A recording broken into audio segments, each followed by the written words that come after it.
Welcome to the NJ Criminal Podcast. Welcome back to New Jersey Criminal Podcast. On November 25th, 1991, 11-year-old redheaded Mark Himebaugh went missing from Delhaven, New Jersey. Over 30 years later, Mark is still missing, and his case remains an open investigation with the Cape May County Prosecutor's Office and the Middle Township Police Department. Here today to discuss the case is Rich McHale.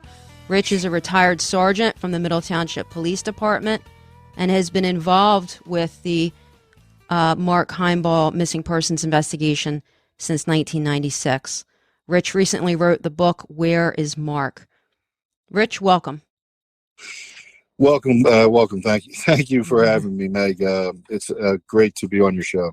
I appreciate you taking the time to come on and talk about, certainly this very, very important case. Begin by telling me, how it was that you got involved in the investigation 5 years after Mark went missing. Sure. In 1988, I graduated the Cape May County Police Academy, and I started off, as everyone else does, in the patrol division. We had rotating shifts, and November of 1991, I was on a squad. Our squad was not working the day that Mark disappeared. Sergeant Peak and his squad were working day work, and I was off. I don't remember exactly. I came in probably the next day or night, depending on which shift we were working. I can tell you that patrols did not get directly involved in this case unless the Major Crimes and Himebaugh Task Force asked us to confirm an address or stop a car, something patrol related. So this primarily was a major crime unit investigation, and so as a patrolman 3 years on in 1991, I had little to do with Mark Himebaugh's case. One of the things we did in patrol were to do property checks on the Himebaugh house in Delhaven, and I specifically remember at the time Maureen and Jody were separated, so Maureen, Matthew, and Mark were living on Sunray, and when Mark went missing, it was Maureen and Matthew, and she left a light on with a bow under the outside porch light. That was there for years. In 1996, I was promoted to Middle Township's Detectives Bureau.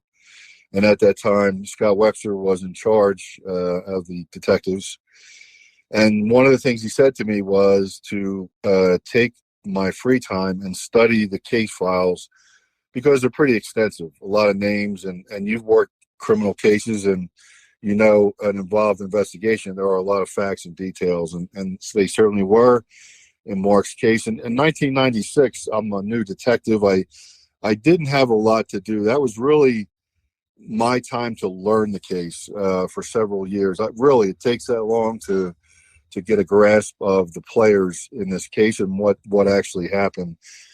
Two and a half years as a detective. I went into the school system as an SRO, school resource officer, for 5.5 years, and I held the title of detective, and I would help out with Himebaugh things, but I wasn't directly involved. It wasn't until I did a stint with the prosecutor's office as a undercover drug agent, and after that, patrols.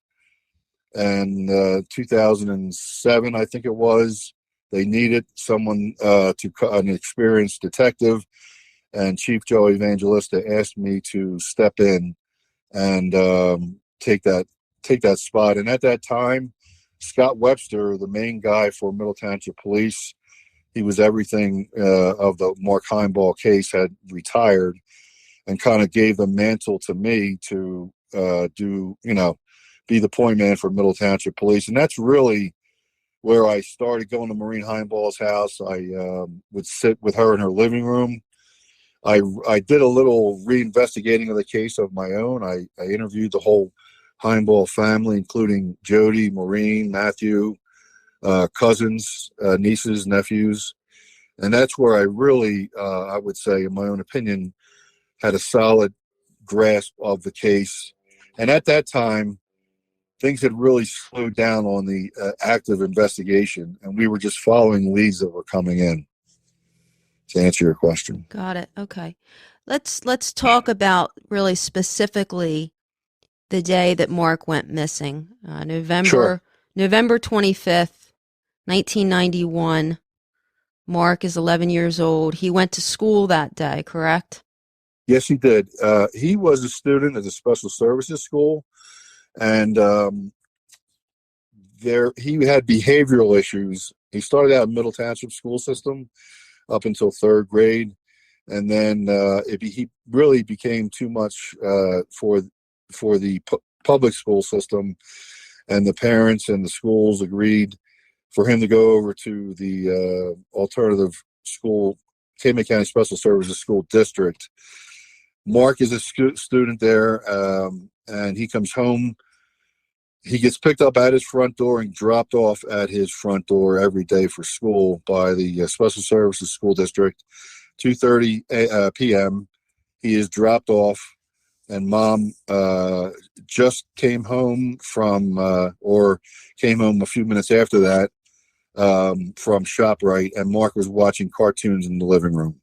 Okay. Now, I'm just trying to go back here and look, but maybe you know off the top of your head. November 25th in 1991, was that the Monday after Thanksgiving or the Monday before, if you know? It was the Monday before. That was Maureen's birthday is the 29th of November.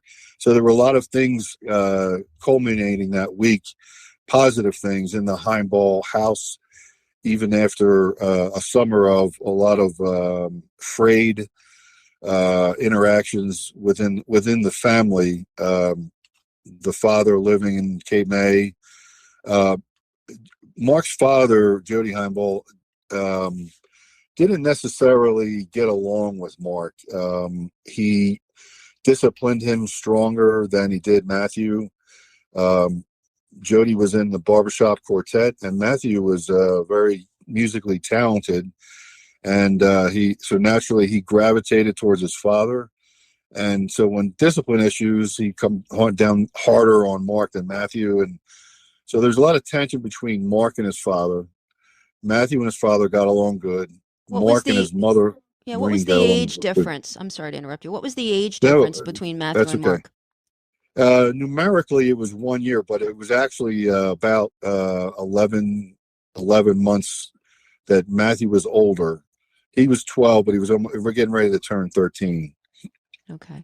Now, there was some sort of a fire that day, correct? Either a brush fire or marsh fire? Yes, that is correct. Now, Mark has, there's 3 streets there, Rutledge, Eldridge, and Sunray, and they run towards the bay off of Bayshore Road. And I'm saying all this to lay out Mark's house.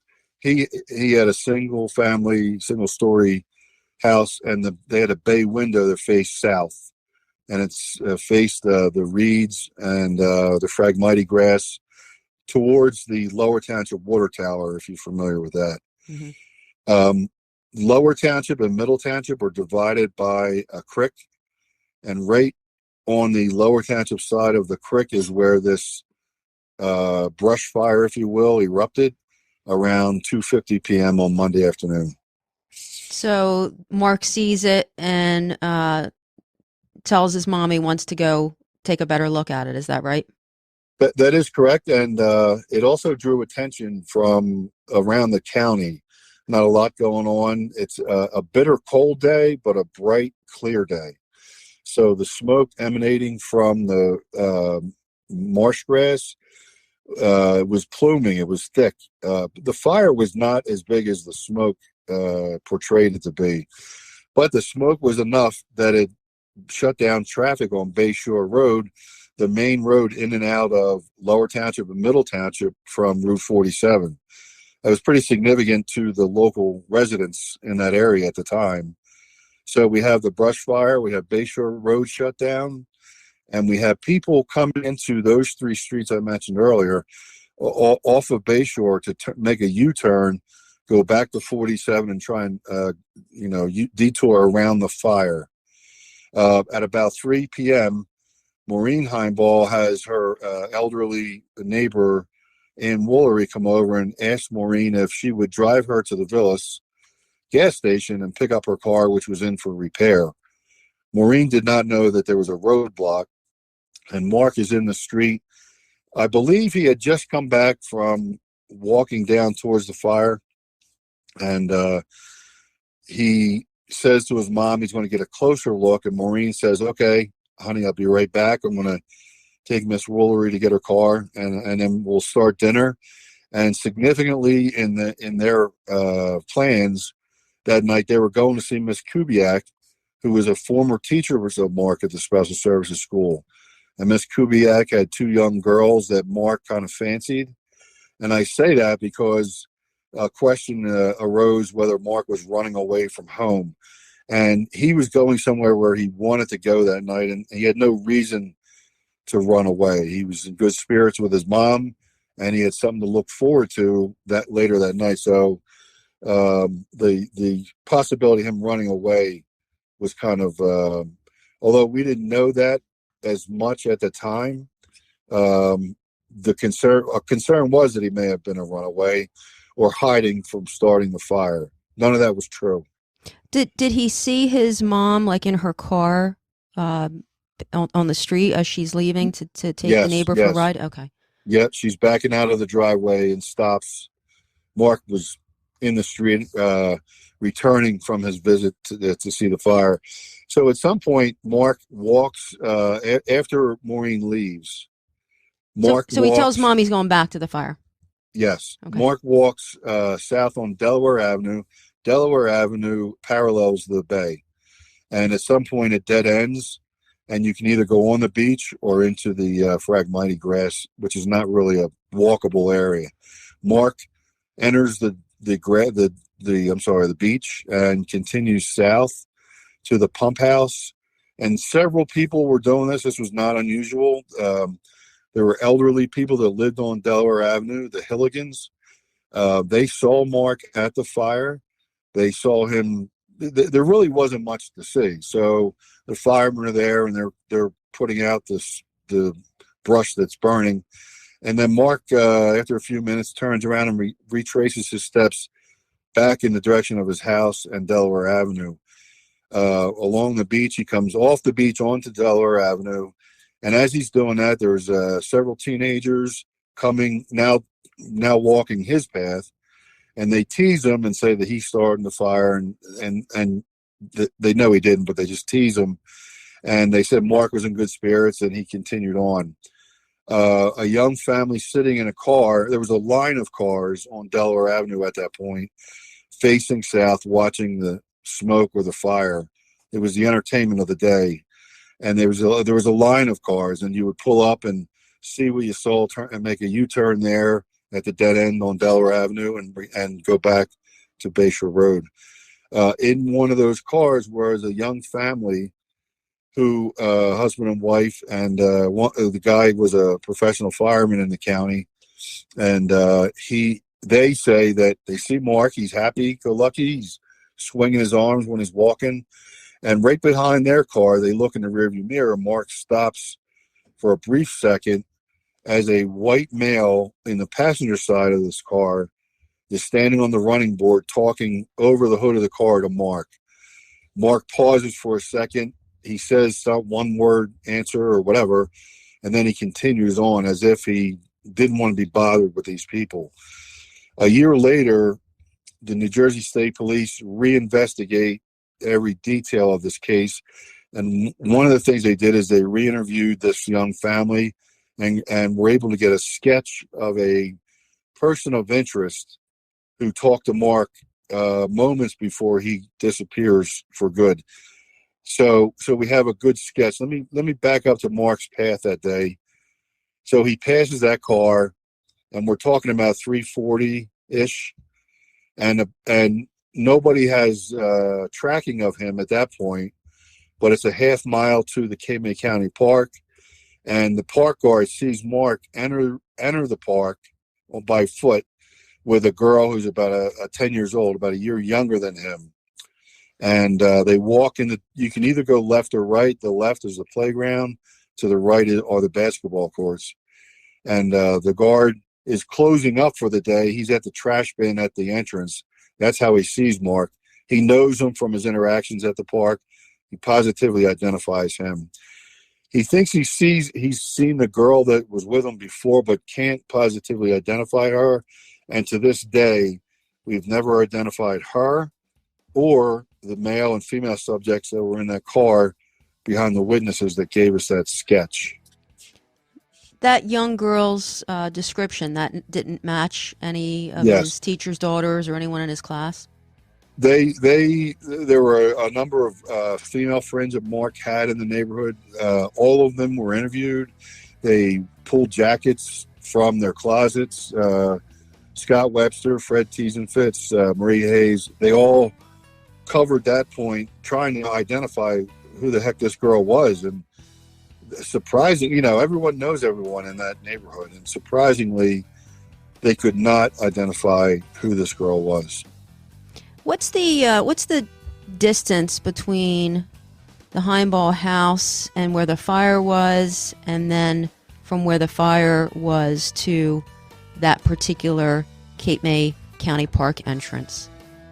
Okay, so like Mark's house is on Sunray, and if you walk in a straight line due east to, you would get to the county park, and it's like 0.4 miles. From Mark's house, his front door, to the marsh where the marsh fire was, is about a half a mile as well. Okay, and is the Himebaugh house in between the park location and where the fire was? It's actually like a triangular positioning, if you will. The marsh fire is kind of along the bay. Mark house would be like due north, and then if you look due east, a 0.4 miles, the county park is there on Bayshore Road. It's like a triangle. Okay, and that was the park guard. He was the last person to have seen Mark that day. Yeah, to this day, Ron Pettit, who has since deceased, I believe it was around 2005, for medical issues, he passed away. But he is the last one to see Mark. He was polygraphed several times. He was interviewed multiple times, and his story and descriptions remain the same. He's a pretty credible witness to that. So we're certain that was the last point that anyone's seen Mark. Thank you for listening in. Stay tuned for the next part in this conversation. This podcast is not a source of legal advice. No two legal cases are the same. Contact an attorney if you require legal assistance.